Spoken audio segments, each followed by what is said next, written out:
Good morning, friends. Welcome to another version of Exploring the Cob with host Ra Castaldo. It's February 2nd. That means it's the Festa di Lupercus, or the Lupercalia. This is the festival of the wolf, the time of renewal. This is the month of the shape-shifting rites. And it's interesting to know that I've had a fever the last few days leading up to this. Maybe it's the wolf in me manifesting in the astral and projecting in the physical. Because we have these thought forms we call the luperno that are astral dogmen that battle ritual combat. See my previous episodes if that interests you. So I'm going to pick up where I left off in the last video real quick before I head off to work. Let me see. You know, this is an important day. Like I said, February 2nd is the time of renewal. It's the festival of the wolf god, you know. And Lupercus was the wolf god. And so last time I was talking about how to, you know, find out whether you are participating in these astral wars, or this ember days as we call it.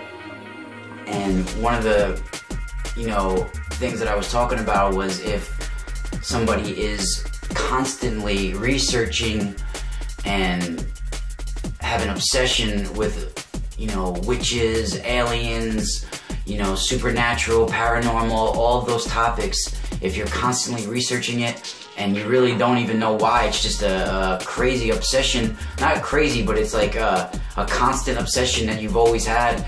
Maybe you are one of these star soldiers that are participating in these astral battles, fighting for the spiritual evolution of us. So that's something to look into and something to think about. And you know, a lot of times if people aren't remembering their dreams, this might be, you know, what's going on. So another thing about that is to find out, first you want to find out if you are one of these star soldiers, these astral warriors. And if that sounds like it just awakens something in you just hearing that, then you're on the right track. The next thing is to find out is whether you're from the light or the dark side. And that's pretty easy to find out, if you ask me, is what's manifesting in your reality, in your real life. Are you troubled? Are you on drugs? Are you committing crimes? Are you have the tendency to be negative and evil and lie and cheat and steal? And if this are the tendencies, then possibly you are working for the dark side. Or if you are leading a spiritual life, you know, and a very positive life, then maybe you are working for the light side, the good side. And then there's always the catch. There's the people that have the spiritual talk and they act very spiritual, but then on the other side they're doing drugs and they're doing all this negative stuff on top of it. So they're spies almost for both sides. They're working both sides against each other, almost like a Aleister Crowley type figure, you know, a spy for the dark, a spy for the light. You know, they're just playing both sides.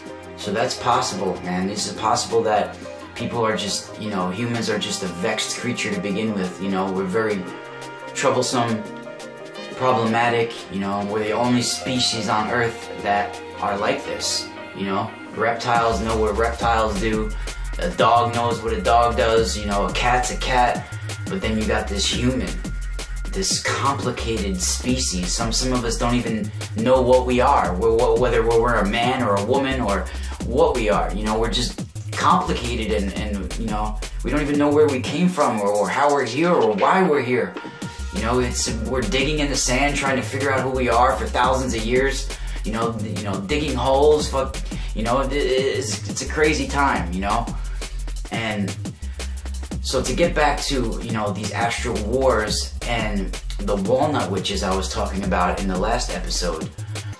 You know, there was this ancient walnut tree in Benevento, Italy. You know, on the shores of Lake Nemi, and this was a very, very mystical and powerful tree that even contained technology. It was rumored that a lever or a branch on this tree was made into some kind of technological device where you would pull the branch or the lever and it would access portals beneath the lake. You know, during full moon rituals, during certain festivals, certain times of the year, winter solstice, summer solstice, season change days, witches would gather there, shaman would gather there and dance around the tree. They would, you know, say prayers to the gods. You know, there is, and I have a bottle here too. Let me get it, I'll show you.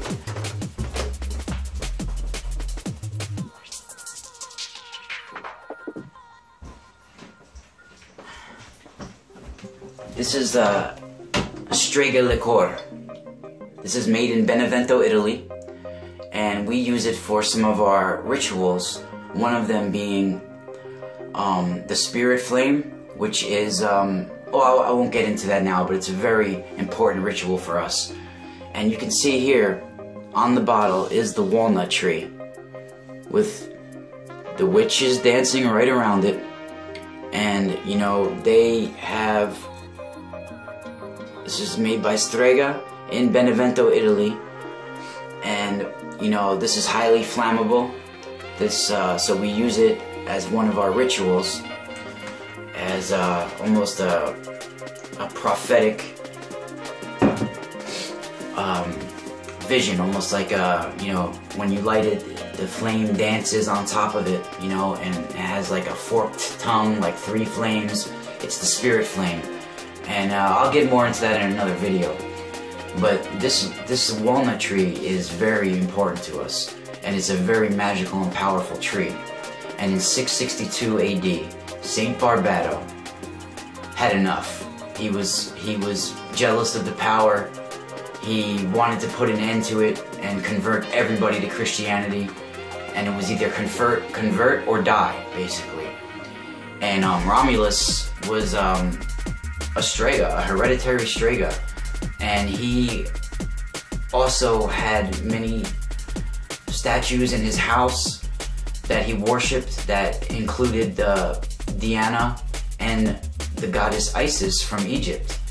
And so Saint Barbado ordered this tree to be cut down, and then when he cut down this tree, he went to Romulus's home, took a sword to his statues, made a chalice for his church out of the statues, and took pieces of this walnut tree and made himself an altar for his church. So the fucking balls of this guy to go in there, cut down this tree, and then use it as an altar, you know, use pieces of it, and then use the statues from Romulus as part of his, as he made a chalice out of it, so he would drink from it. I mean, if they were so evil, why use them in his church? It's just that he knew the power of this. He knew the power of this, and he was jealous, and he converted Romulus, you know, because he was faced with death, so he had to convert. He converted him, and he was the Duke of Benevento at the time, so it was moving Benevento more towards Christianity, and it was tipping the scales in this war, in this astral war, from light to dark, you know. And this walnut tree, you know, it was almost keeping the light and the dark balanced at bay. And it was a powerful moment when he cut down this tree, and a negative shadow was cast over it, and forever corrupting, you know, that you know, tree, and that chalice that he uses is evil, in my opinion. So, you know, there's also a spot that I'm going to talk about in one of my future videos that I'm going to mention before I go right now, is because it made me think about that. There's a spot in Turin, Italy. It's the 41st parallel, where the earth energies meet, the good and the bad earth energies meet, the ley lines. And in my traditional family lore, they call this the spot where the Benandanti and the Malandanti dance. It's when the light and the dark energies twist and turn around each other, and they meet. And for one moment, there's no battle. There's just a union between the good and the bad. It's like balanced at that one point. And if some people call the 41st parallel in Turin, you know, the ley line of evil, you know, the evil ley line. And it's a mysterious place. There's black trees growing there, and I talk about it in my show with Maria Wheatley in Spiral Radio. And you can check us out on the Power X Radio Network every Friday night at 8 p.m. So, you know, that's another interesting thing that I really got to get into in the future. So that's a lot of things to think about today. Being February 2nd, the Lupercalia. I want to, you know, have everybody have a nice, healthy day.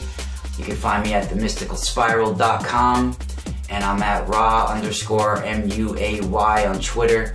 I'm on Facebook. You can find me at Ralphie Castaldo or Ra Castaldo. I'm on Facebook. Spiral Radio's on Facebook.